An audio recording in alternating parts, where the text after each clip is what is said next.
Welcome to Satluj TV News. You're watching the News Hour with Angus Scott in London. It's Monday the 15th of May. These are the main headlines from around the world. The most important election of modern times in Turkey goes to a runoff for the first time ever. The progressive Move Forward party trounced the country's military rulers in Thailand's elections. Calm returns to Gaza as a ceasefire largely holds. The biggest cyclone in a decade batters Myanmar and Bangladesh, cutting off tens of thousands. And a historic win for Sweden, yet again, as Eurovision returns to Stockholm.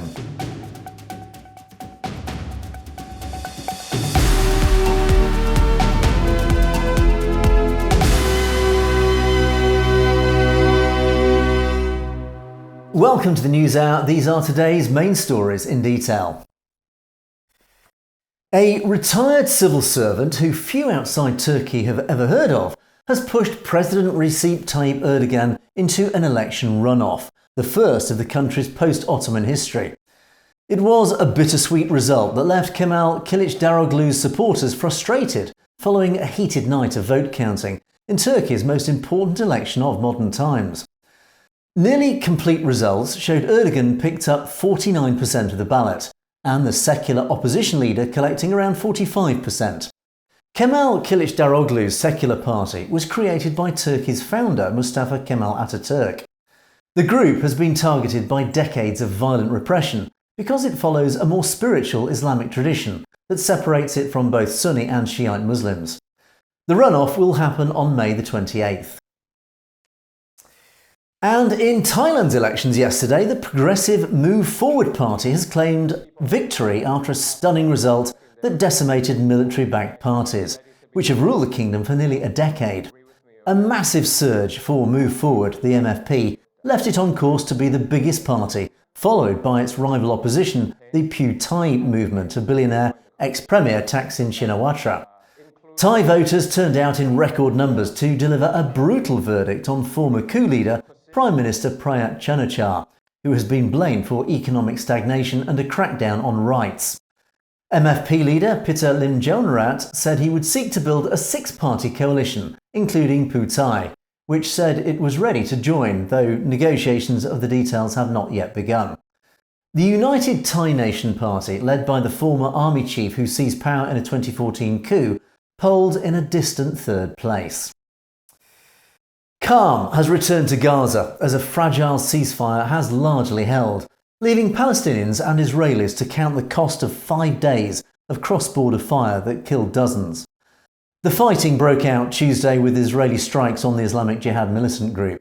It ceased late Saturday following days of truce talks led by Egypt.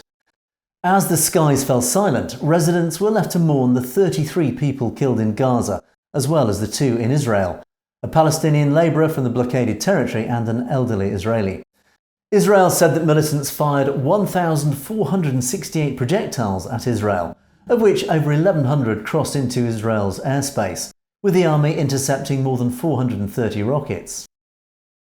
Flash flooding in central Somalia has killed 22 people and affected over 450,000 after the Shabelle River burst its banks, forcing tens of thousands out of their homes. Heavy rainfall earlier in the week sent water gushing into homes in the Hiran region, submerging roads and buildings. The disaster comes on the heels of a record drought that has left millions of Somalis on the brink of famine, with the troubled nation also battling an Islamist insurgency for decades. Earlier this month, after heavy rains, 135 people were killed in Rwanda and more than 400 killed in the Eastern Democratic Republic of Congo. Ukraine's President Zelensky secured fresh promises of military aid during weekend visits to France, Germany and today in the UK, to boost his nation's weapons stockpile ahead of a widely expected counteroffensive against Russia. On his latest stop in a tour of European allies, Zelensky dined with French President Emmanuel Macron at the Élysée Palace on Sunday night and held discussions that included building up Ukraine's arsenal.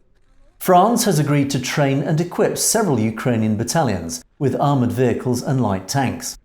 This follows Zelensky's Rome and Germany visits, who have pledged a further $3 billion of military aid.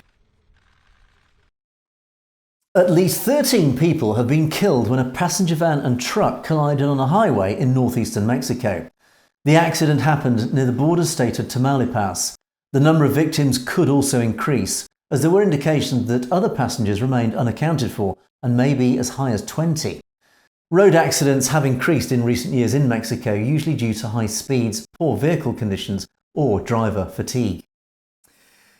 A weekend of tumult in Pakistan ended quietly yesterday as protests largely failed to materialise for former Prime Minister Imran Khan, whose arrest and brief detention this week sparked days of deadly unrest.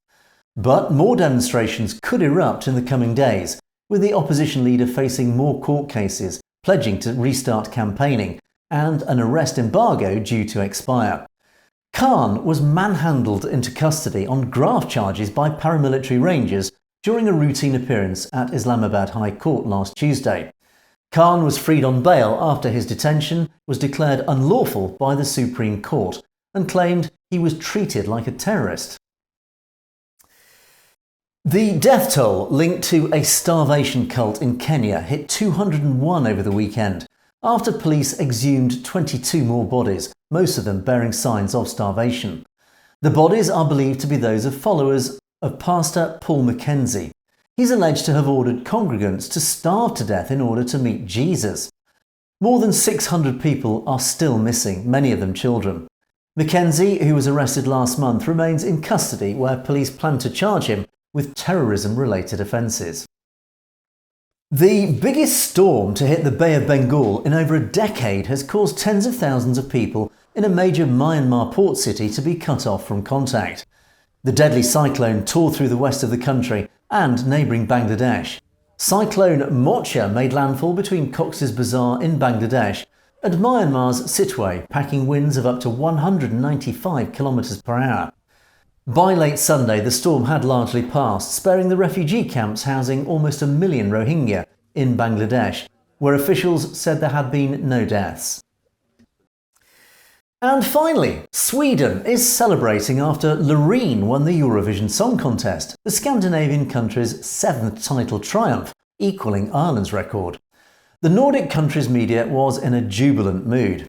As well as clinching Eurovision glory with Tattoo, a pop anthem about unconditional love, the artist Loreen had already lifted the trophy in 2012.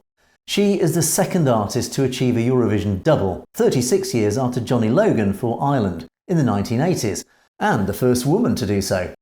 Exactly 50 years after ABBA's victory in Brighton with its hit Waterloo, Sweden is now preparing to host Eurovision for the 7th time next year. And those were some of today's main news headlines from around the world. You've been watching the News Hour on Satluj TV, and you can find more stories in detail on our channel Satnet News. So it's worth clicking on that subscribe button to make sure you get to see stories as they're broadcast.